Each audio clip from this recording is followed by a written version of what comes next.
கடவுளுடன் காலை வணக்கம். புனித யோவான் எழுதிய நற்செய்தி 3ஆம் அதிகாரம் 1 முதல் 8 வரை உள்ள இறைவார்த்தைகள்.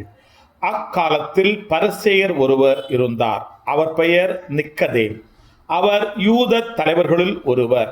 அவர் ஓர் இரவில் இயேசுவிடம் வந்து, ரபி, நீர் கடவுளிடமிருந்து வந்த போதகர் என்பதை நாங்கள் அறிவோம். கடவுள் தம்மோடு இருந்தாலன்றி நீர் செய்யும் அரும் அடையாளங்களை யாரும் செய்ய இயலாது என்றார். இயேசு அவரை பார்த்து, மறுபடியும் பிறந்தாலன்றி எவரும் இறையாட்சியை காண இயலாது என மிக உறுதியாக உமக்கு சொல்லுகிறேன் என்றார். நிக்கதேம் அவரை நோக்கி, வயதானபின் ஒருவர் எப்படி பிறக்க முடியும்? அவர் மீண்டும் தாயின் வயிற்றில் புகுந்து பிறக்க முடியுமா என்று கேட்டார்.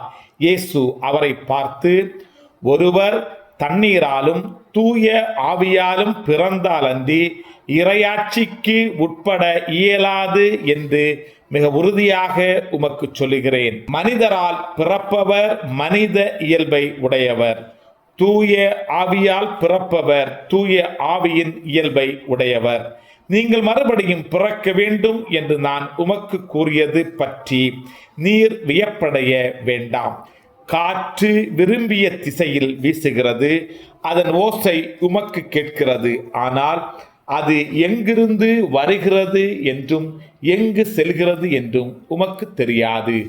தூய ஆவியால் பிறந்த அனைவருக்கும் இது பொருந்தும் என்றார். கிறிஸ்துவின் நற்செய்தி. இந்த நாள் இனிய நாளாக அமைய வாழ்த்துக்கள்.